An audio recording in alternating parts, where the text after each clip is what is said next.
പ്രിയപ്പെട്ട മുഅ്മിനീങ്ങളെ, സഹോദരങ്ങളെ, നമ്മുടെ നാടും വീടും ഒട്ടുമിക്ക വീടുകളും കുടുംബങ്ങളും ഏറെ ആകാംക്ഷയോടെ കഴിയുന്നൊരു ദിവസമാണ്. ഇന്ന് വൈകുന്നേരമാണ് കേരള സംസ്ഥാന വിദ്യാഭ്യാസ വകുപ്പ് കഴിഞ്ഞ ഏതാനും ദിവസങ്ങൾക്ക് മുമ്പ് ഹൈസ്കൂൾ തലത്തിൽ പരീക്ഷ എഴുതിയ വിദ്യാർത്ഥികളുടെ വിജയപ്രഖ്യാപനം, അവരുടെ റിസൾട്ട് വരുന്നതിന്നാണ്.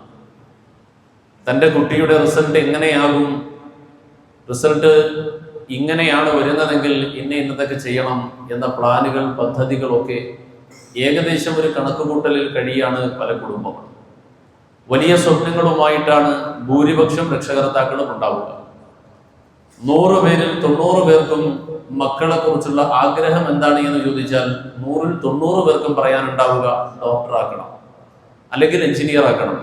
ഭൂരിപക്ഷവും ഡോക്ടറാക്കുക എന്ന് തന്നെ ആയിരിക്കും പറയാം. വളരെ കുറഞ്ഞ ആളുകൾ വേറെ എന്തെങ്കിലും പറയും.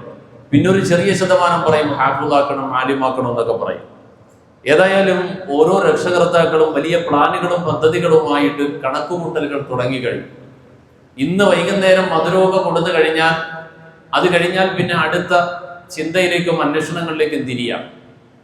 ഈ സാഹചര്യത്തിൽ ഒരു മുസ്ലിമിനെ സംബന്ധിച്ചിടത്തോളം ഒരു മുസ്ലിമിന്റെ വീടും കുടുംബവും, നമ്മുടെ മാതാപിതാക്കൾ, മക്കൾ, നമ്മളെല്ലാവരും ശ്രദ്ധിക്കേണ്ട, പ്രത്യേകിച്ച് മുതിർന്നവരായ രക്ഷകർത്താക്കൾ തങ്ങളുടെ മക്കൾക്ക് പകർന്നു കൊടുക്കേണ്ട സന്ദേശവും അറിവും ഉദ്ദേശവും ലക്ഷ്യവും എന്താണെന്ന് മനസ്സിലാക്കേണ്ടതുണ്ട്.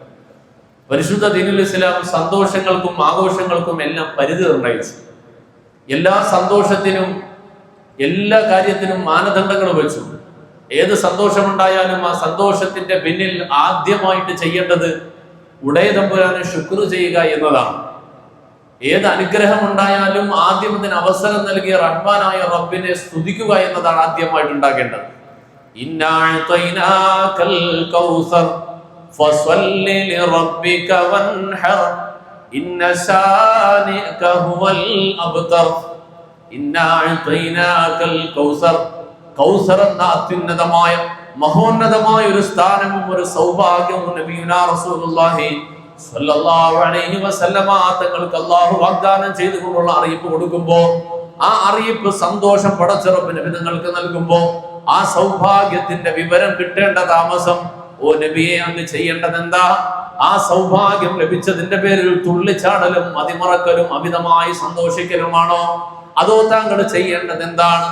അള്ളാഹുവിന്റെ പരിശുദ്ധ ഖുർആനിലൂടെ ലോകാവസാനം വരെ വരുന്ന മുഴുവൻ വിശ്വാസികളോട്, മുഴുവൻ മനുഷ്യരോട് ഒരു സന്തോഷം വന്നു കഴിഞ്ഞാൽ ആദ്യമായി ചെയ്യേണ്ടത് എന്തെന്ന് പരിശുദ്ധ ഖുർആൻ റസൂലിലൂടെ നമ്മളെ പഠിപ്പിക്കുന്നു.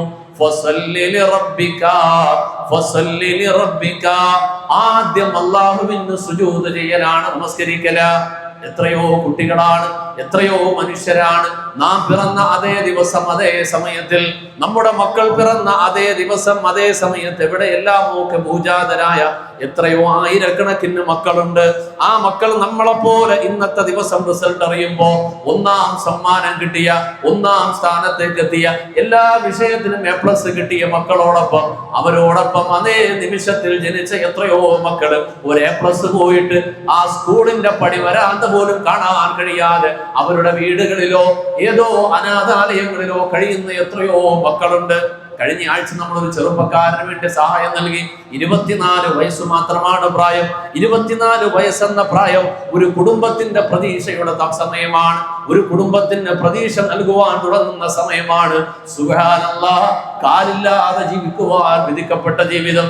ആ ചെറുപ്പക്കാരൻ ജനിച്ചു വീഴുമ്പോ ആ കുട്ടിയുടെ മാതാപിതാക്കൾ അറിഞ്ഞിരുന്നോ?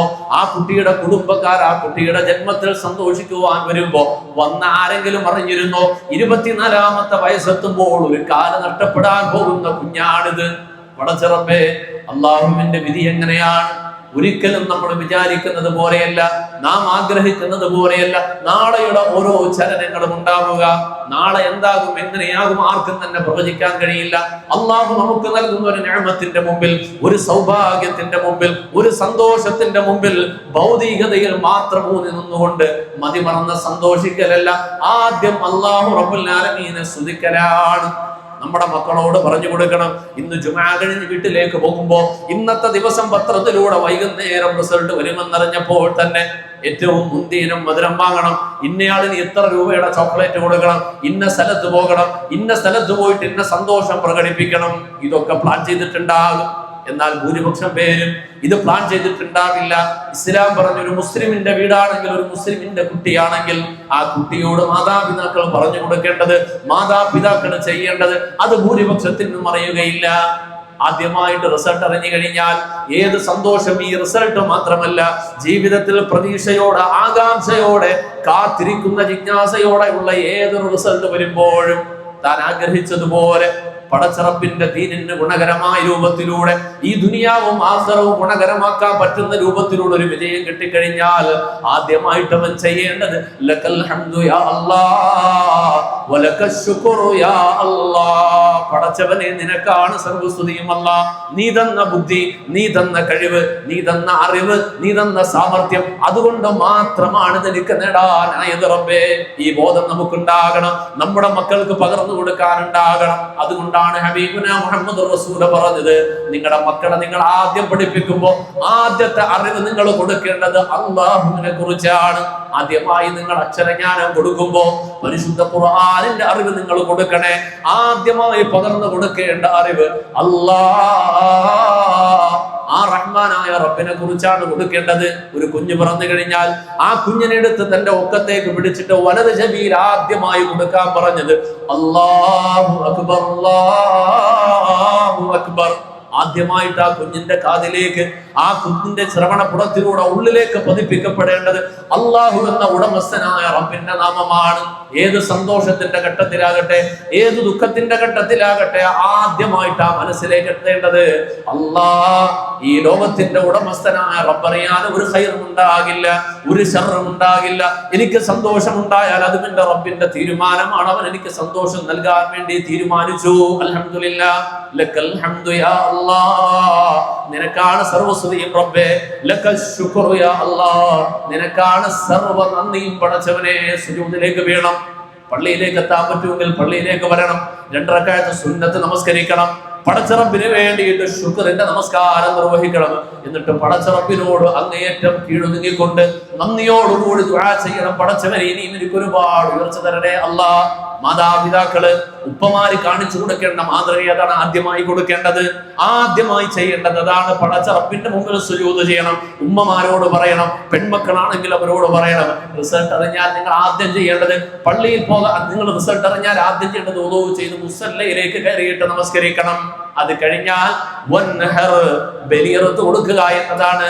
പാവങ്ങൾക്ക് ദാനം ചെയ്യുക, എന്തെങ്കിലും സ്വതക്ക ചെയ്യുക. നമ്മുടെ കൂട്ടത്തിലുള്ള, കുടുംബത്തിലുള്ള, അയൽപക്കത്തുള്ള കഷ്ടപ്പെടുന്ന മനുഷ്യർ, പടച്ചവനെ എനിക്കൊരു സഹായം നീ തരണേ റബ്ബേ എന്ന് ഉള്ളറിഞ്ഞുകൊണ്ട് അനിവാര്യമായ ആവശ്യത്തിന്റെ മുമ്പിൽ ഗതികേടിൽ കിടക്കുന്ന എത്രയോ മനുഷ്യർ നമ്മുടെ നാട്ടില്, വീട്ടില്, കുടുംബത്തിലൊക്കെ ഉണ്ടാകും. നമ്മൾ അവരെ അറിയണം, അറിഞ്ഞിരിക്കണം, എപ്പോഴും അറിഞ്ഞിരിക്കണം. ഏത് സന്തോഷത്തിലും അവരിലേക്ക് ദാനം കൊടുക്കപ്പെടണം. അവരുടെ ഉള്ളിൽ നിന്നും വരുന്ന പ്രാർത്ഥന ഒരു തങ്ങളുടെ പ്രാർത്ഥനയും അതോടൊപ്പം എത്തൂല. ഒരാളുടെ പ്രാർത്ഥനയും ഇത്രയും വലിയ പ്രാർത്ഥനയുടെ എഫക്റ്റ് ഉണ്ടാകൂല.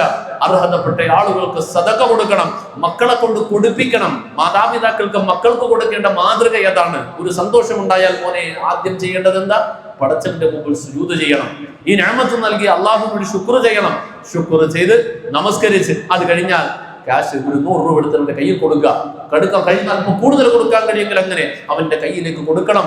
ഉറുക്കി പിടിച്ചിട്ട് ഇന്നയാളോട് കൊണ്ടൊന്ന് കൊടുക്കാൻ പറയണം. ചെറുപ്രായത്തിലെ സ്വതക്ക കൊടുത്തവരെ ശീലിപ്പിക്കണം. മക്കളെ സ്വതക്ക കൊടുത്ത് ശീലിപ്പിക്കണം. ഏത് ബാത്തിലും ഏത് ബലാവും നീങ്ങിപ്പോകാൻ മകനെ ഇത് കാരണമാകും.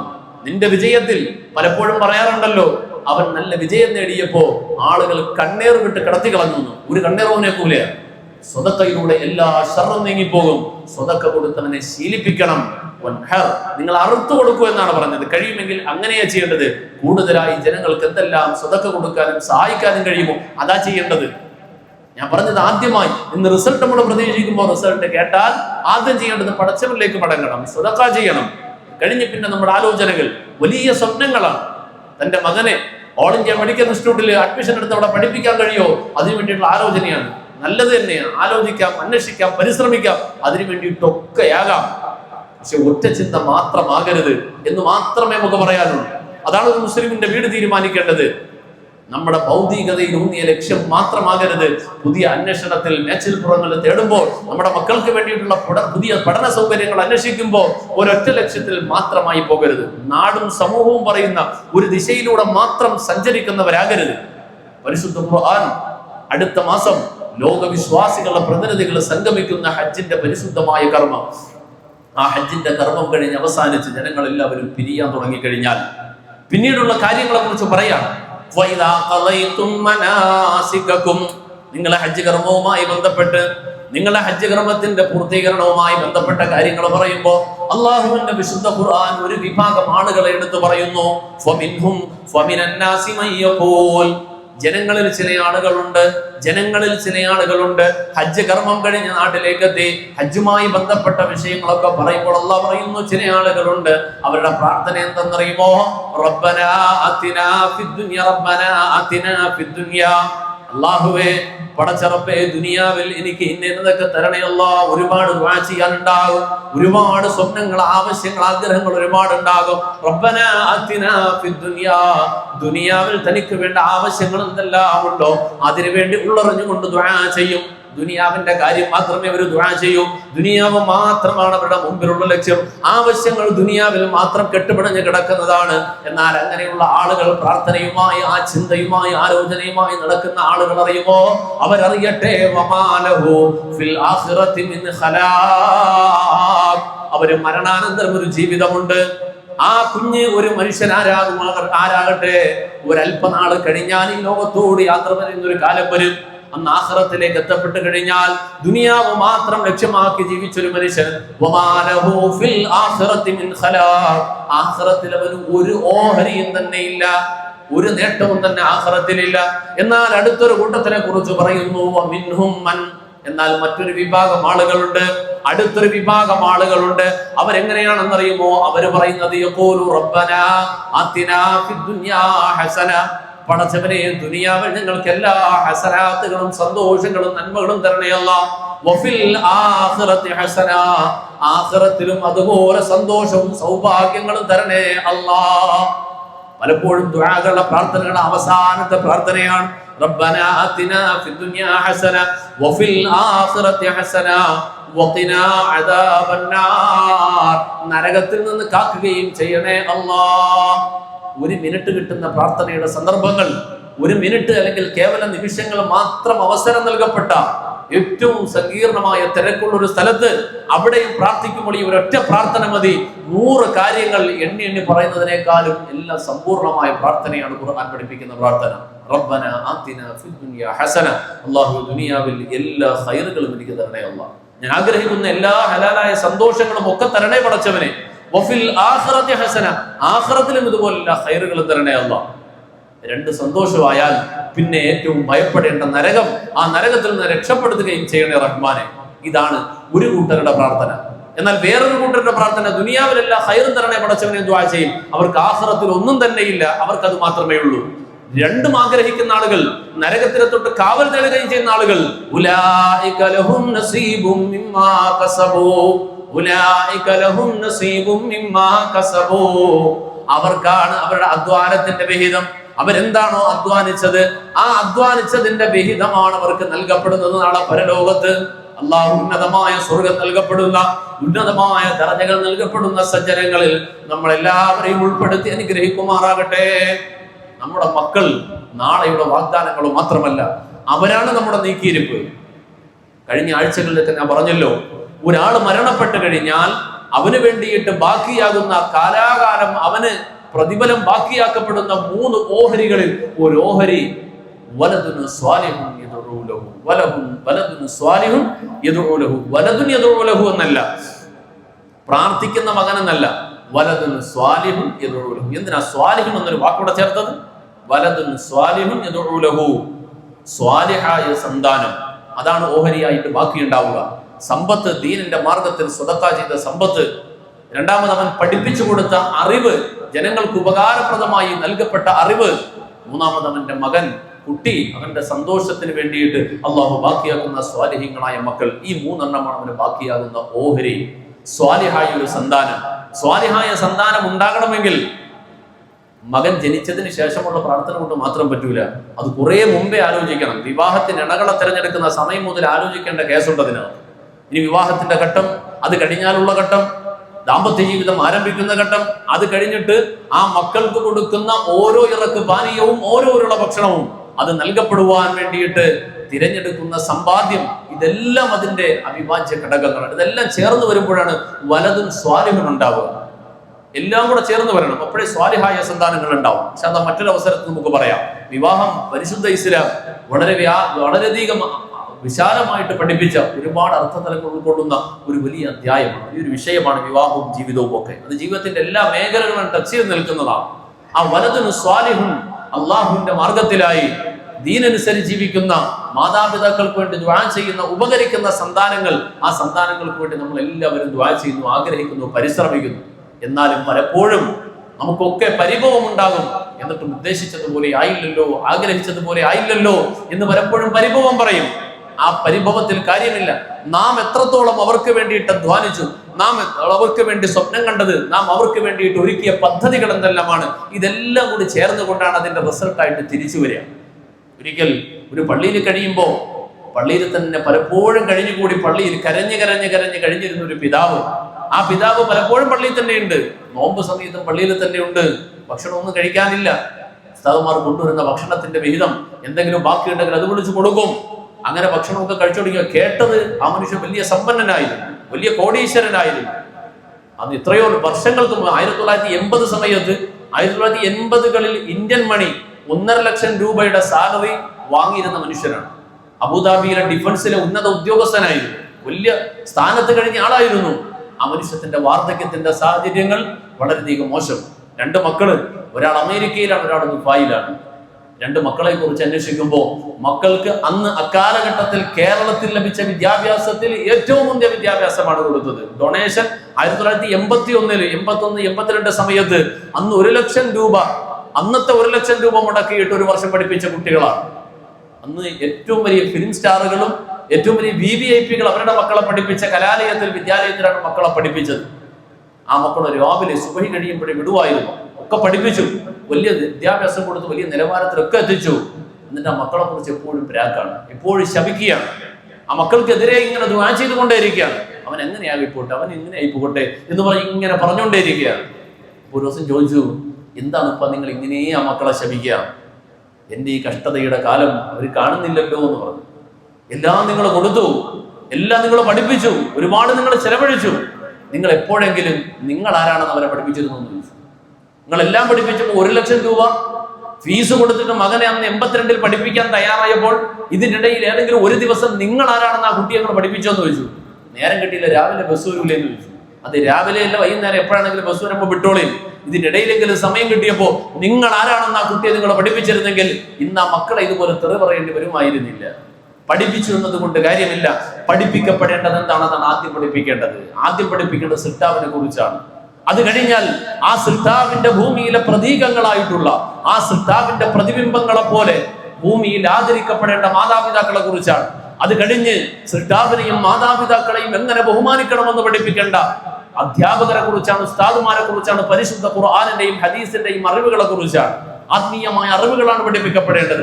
അത് കഴിഞ്ഞു വേണം ഭൗതിക ലോകത്ത് ജീവിതം നിലനിർത്തുവാൻ അനിവാര്യമായ വിജ്ഞാനം നേടുവാനുള്ള അറിവിന്റെ ലോകത്തേക്ക് അവനെ വിടേണ്ടത്.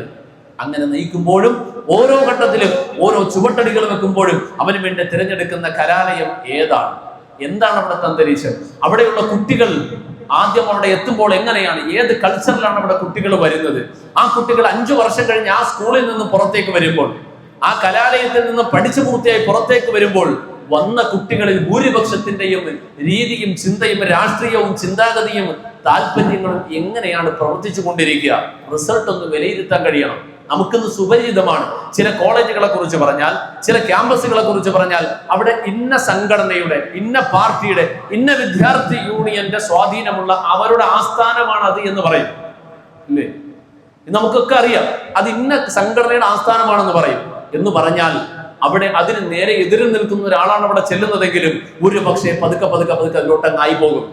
അനിൽ മർഇ ലാ തസ്അൽ വസൽ കരീനഹു ഫകുല്ലു കരീനിൻ ബിൽ മുഖാരീന യഖ്തദി. ഒരാളെ കുറിച്ച് അറിയണമെങ്കിൽ നമ്മൾ അയാളോട് ചോദിക്കണ്ട. അയാളെ കുറിച്ച് എന്താണ് ചോദിച്ചാലും അയാൾ പോസിറ്റീവേ പറയുള്ളൂ, നെഗറ്റീവ് ഒന്നും പറയൂല. വിവാഹത്തിനൊക്കെ നിങ്ങളെ തിരഞ്ഞെടുക്കുമ്പോ ബ്രോക്കറോട് അന്വേഷിക്കും, ബ്രോക്കർ നാട്ടിൽ അന്വേഷിക്കും, നാട്ടുകാരും വീട്ടുകാരും ഒക്കെ ഓക്കെ എന്ന് പറയും. എല്ലാം കഴിയുമ്പോൾ പറയും വല്ല ചക്ക വാങ്ങിയിരുന്നെങ്കിൽ ചുഴുന്നു നോക്കാമായിരുന്നു, അറിഞ്ഞില്ലല്ലോ ഉസ്താദേ എന്ന് പറയും. എന്നാലേ നമ്മളെ കുറിച്ച് ആലോചിച്ചു, എന്നെ കുറിച്ച് കൃത്യമായിട്ട് നിങ്ങൾക്ക് അന്വേഷിച്ചാൽ വിവരം കിട്ടുന്ന ആരെന്നായിരിക്കും? എന്റെ നാട്ടിൽ ചോദിച്ചാൽ, വീട്ടിൽ ചോദിച്ചാൽ, അറിയുന്ന ആളുകളോട് ചോദിച്ചാൽ അവർ റിസൾട്ട് പറയും. എന്നാൽ ഞാൻ ആരാണെന്ന് അറിയണമെങ്കിൽ ആരോട് ചോദിക്കണമെന്ന് അറിയോ? എന്നോടൊപ്പം വർഷങ്ങളോളം ഒരു ബെഞ്ചിൽ ഇരുന്ന് പഠിച്ച, ഓടിക്കളിച്ച് വളർന്ന എന്റെ കൂട്ടുകാരോട് ചോദിച്ചാൽ ഉവൈസമാരി ആരാണെന്ന് പറഞ്ഞുതരും. എന്റെ കാര്യം മാത്രമല്ല, നിങ്ങൾ ഓരോരുത്തരുടെയും വിഷയം തന്നെ. ഒരു മനുഷ്യനെ കുറിച്ച് അറിയണമെങ്കിൽ അവനോടൊപ്പം കളിക്കാനും ചിരിക്കാനും കഴിഞ്ഞ ആളുകൾ. ആദരവായ റസൂലുള്ളാഹി സ്വല്ലല്ലാഹു അലൈഹി വസല്ലമ തങ്ങളോട് ഒരിക്കൽ ഒരു മനുഷ്യൻ സദസ്സിൽ നിന്ന് എഴുന്നേറ്റ് പോയി. അപ്പൊ വേറൊരാൾ പറയാം, നല്ല മനുഷ്യനാണ്, സ്വർഗത്തിന്റെ അവകാശിയാണ്, സ്വർഗത്തിന്റെ ആളാണെന്ന് പറഞ്ഞു. അപ്പൊ റസൂലുള്ളാഹി സ്വല്ലല്ലാഹു അലൈഹി വസല്ലമ തങ്ങൾ ആ പറഞ്ഞ ആളോട് ചോദിക്കുക, അയാൾ സ്വർഗത്തിന്റെ ആളാണെന്ന് പറയാൻ മാത്രം നീ അയാളോട് വല്ല ഇടപാട് നടത്തിയിട്ടുണ്ടോ എന്ന് ചോദിച്ചു. നീ വല്ല ഇടപാടും അയാളുമായിട്ട് നടത്തിയിട്ടുണ്ടോ? ഇല്ല. അയാളുമായിട്ട് യാത്ര ചെയ്തിട്ടുണ്ടോ? അതുമില്ല. പിന്നെ എങ്ങനെ അയാൾ നല്ല ആളാണെന്ന് പറയുന്നതിനൊക്കെ എങ്ങനെ കഴിഞ്ഞെന്ന് ചോദിച്ചു. പിന്നെ എങ്ങനെയാ കഴിഞ്ഞത്? റസൂലിന്റെ ചോദ്യം ഓർക്കണേ. അയാൾ നിസ്കരിക്കുന്ന ആളാണോ, നോമ്പ് പിടിക്കുന്ന ആളാണോ, ഹജ്ജ് ചെയ്തിട്ടുണ്ടോ, സദഖ കൊടുത്തിട്ടുണ്ടോ? ഇതല്ല ചോദിച്ച ആദരമായ റസൂലിന്റെ ചോദ്യം. അയാൾ നല്ല മനുഷ്യനാണെന്ന് പറഞ്ഞപ്പോ നീ അയാളുമായിട്ട് എന്തെങ്കിലും സാമ്പത്തിക ഇടപാട് നടത്തിയിട്ടുണ്ടോ? പറഞ്ഞില്ല. യാത്ര ചെയ്തിട്ടുണ്ടോ? അതുമില്ല. പിന്നെ എങ്ങനെ മനസ്സിലായി അയാൾ നല്ലയാളാണ് എന്ന്? എന്താ ഈ ചോദ്യത്തിന്റെ അർത്ഥം? ഒരു മനുഷ്യനെ അളക്കാൻ, ഒരു മനുഷ്യൻ ആരാണെന്ന് തിരിയുവാൻ ഏറ്റവും നല്ല മാനദണ്ഡം അയാളുമായിട്ട് എന്തെങ്കിലും സാമ്പത്തിക ഇടപാട് നടത്തണം. ഒറ്റ ദിവസമല്ല, കുറച്ചധിക നാൾ സാമ്പത്തിക ഇടപാട് നടത്തണം. അതല്ലെങ്കിൽ അയാളോടൊപ്പം പഴയ കാലത്ത് യാത്ര ചെയ്തതുപോലെ ഒരു യാത്ര ചെയ്യണം. ഇന്നത്തെ കാലത്ത് അതുപോലെ ഒരു ഉംറ യാത്ര ചെയ്തിട്ട് വരണം. ഒരു 15 ദിവസം ഒരു ഉംറയ്ക്ക് പോയിട്ട് വരണം. തിരിച്ചു വരുമ്പോ പറഞ്ഞുതരും, ഇവിടെ നിന്ന് അങ്ങോട്ട് പോയപ്പോ നല്ല ഉമ്മ കേട്ടോ, എയർപോർട്ടിലേക്ക് നല്ല വലിയ സഹായമൊക്കെ പറയും. തിരിച്ചു വരുമ്പോ പറയും, പടച്ച റബ്ബേ എങ്ങനെ സഹിക്കണം എന്തോ ഇതിനെ. തിരിച്ചു വരുമ്പോ അങ്ങനെ ആയിരിക്കും പറയാം. 15 ദിവസം കൊണ്ട് ആളെ പറഞ്ഞു തരും. ഇതാ ഒരു മനുഷ്യനെ അളക്കുക. ആദരവായ റസൂലുള്ളാഹി സ്വല്ലല്ലാഹു അലൈഹി വസല്ലം തങ്ങൾ പറഞ്ഞതാ, ഒരു മനുഷ്യനെ കുറിച്ച് അറിയാൻ കഴിയുന്ന അങ്ങനെയാ. ഇതെങ്ങനെ ഉണ്ടാവുന്നു? എങ്ങനെ ഇതുണ്ടാവുക? എല്ലാവരും നല്ല പ്രകൃതത്തിലാണ്. കുല്ലു മൗലൂദിൻ യൂലദു അലാ ഫിത്രത്തിൽ ഇസ്ലാം. എല്ലാവരും നല്ല ദീനിയായ അന്തരീക്ഷം ഉൾക്കൊള്ളുവാൻ കഴിയുന്ന സാഹചര്യത്തിൽ, അന്തരീക്ഷത്തിലാണ് പറന്നു വീഴുക. എല്ലാ കുട്ടികളും അങ്ങനെയാണ്. എന്നാൽ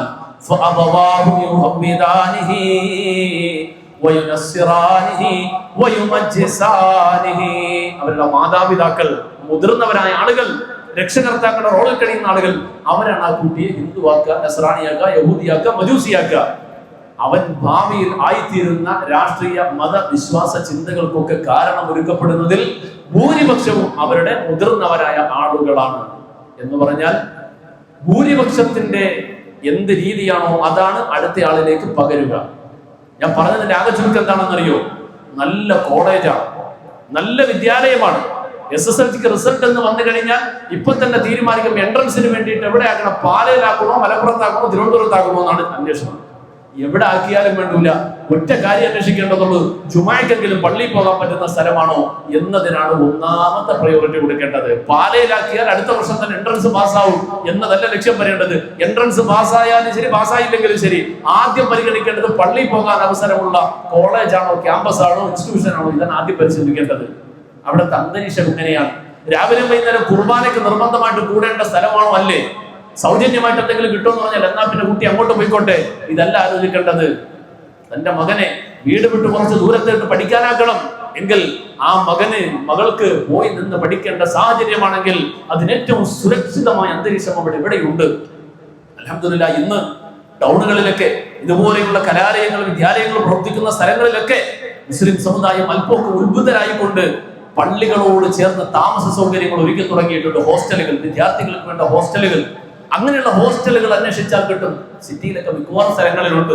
നമ്മുടെയൊക്കെ മഹല്ലുകൾ, നമ്മുടെ പരിസരങ്ങളിൽ വിദൂര നാടുകളിൽ നിന്നും വന്ന് നിന്ന് പഠിക്കുന്ന വിദ്യാർത്ഥികൾ ഉണ്ടെങ്കിൽ അവർക്ക് വേണ്ടി താമസിക്കാൻ പറ്റുന്ന ഹോസ്റ്റലുകൾ, ലോഡ്ജുകൾ, താമസിക്കാൻ പറ്റുന്ന സൗകര്യങ്ങൾ, ബെഡ് സ്പേസിന് റെന്റ് തീരുമാനിച്ചുകൊണ്ട് ഒരുക്കപ്പെടണം. എന്തുകൊണ്ടെന്നാൽ ഇന്നത്തെ കാലഘട്ടം അതിഭയാനകമാണ്. നാം വിചാരിക്കുന്നത് പോലെയല്ല. മനുഷ്യൻ ഏറ്റവും വേഗത്തിലാണ് പൈശാചിക ചിന്തയിലേക്ക് എത്തുക. പിശാചിന്റെ ചിന്തകൾ, പ്രേരണകൾ വേഗം മനുഷ്യനതിലേക്ക് ആകർഷിക്കപ്പെടും. പാപകരമായ പൈശാചിക താല്പര്യങ്ങൾ, അതിലേക്ക് മനുഷ്യൻ പെട്ടെന്ന് അടുക്കും. അതാണ് മനുഷ്യന്റെ പ്രകൃതം. അങ്ങനെയാണ്.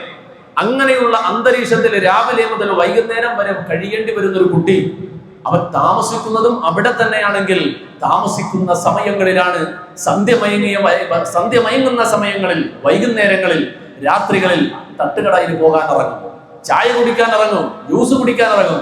ആ പോകുന്ന പോക്ക് പിന്നെ കുറെ നാൾ കഴിയുമ്പോൾ പിന്നെ ജ്യൂസിന്റെ പാർലറിലായിരിക്കില്ല, പിന്നെ ബാറിന്റെ പാർലറിലായിരിക്കും പോവുക.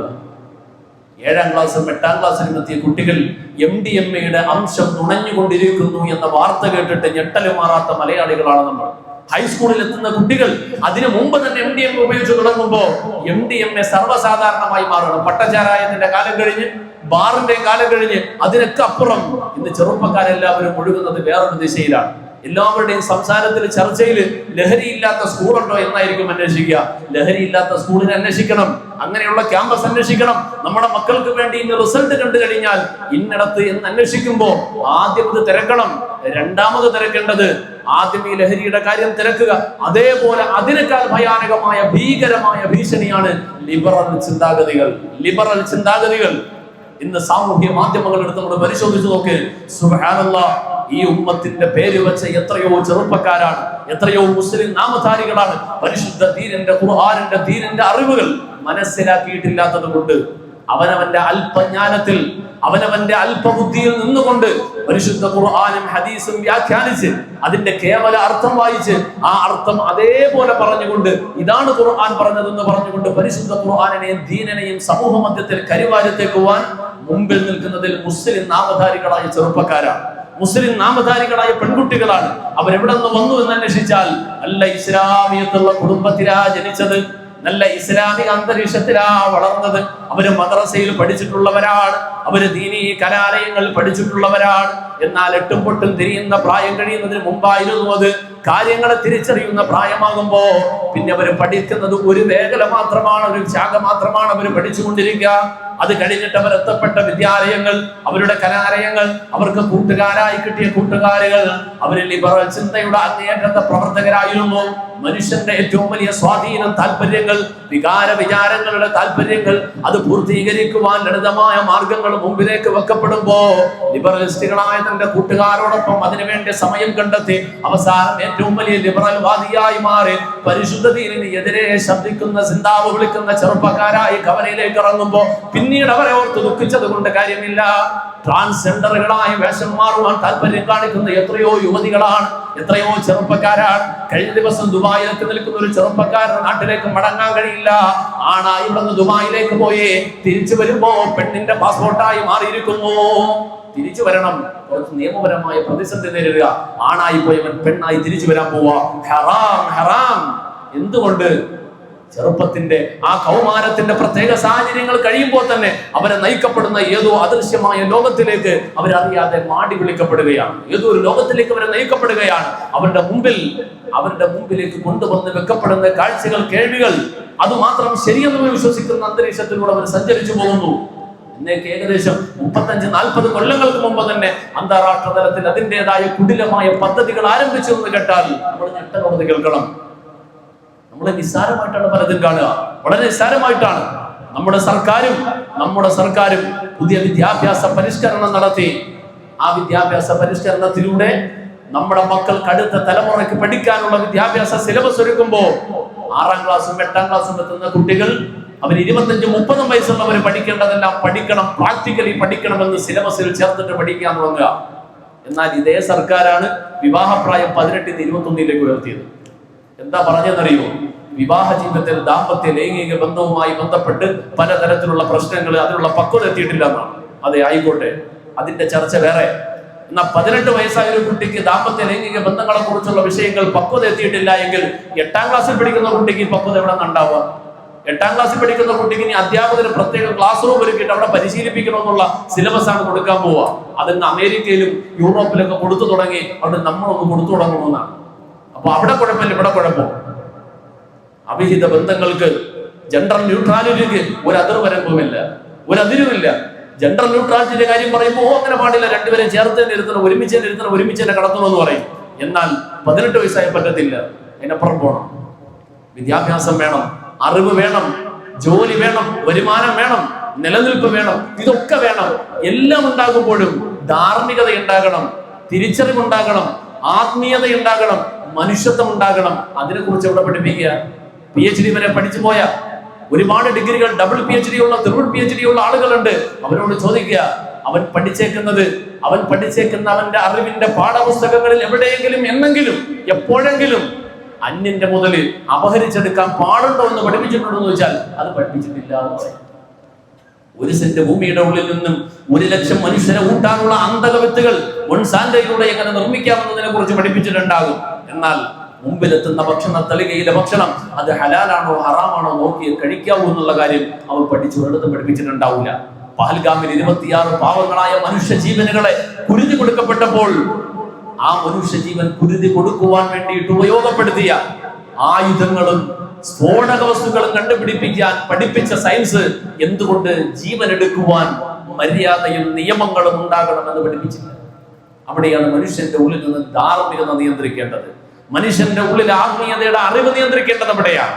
മനുഷ്യനെ നന്മയിൽ പിടിച്ചു നിർത്തേണ്ട അറിവ് നിയന്ത്രിക്കേണ്ടത് അവിടെയാണ്.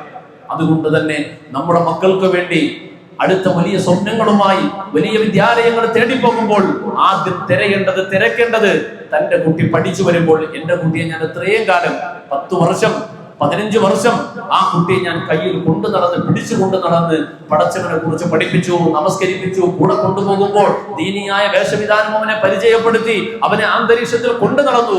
ഇപ്പൊ 11ാം ക്ലാസ്സിൽ അവനെ പഠിപ്പിക്കാൻ വിടുകയാണ്. അവന് വേണ്ടി ഞാൻ തിരഞ്ഞെടുക്കുന്ന വിദ്യാലയം, കലാലയം, ആ വിദ്യാലയം ഏതാകണം മാതാപിതാക്കളാ തീരുമാനിക്കേണ്ടത്.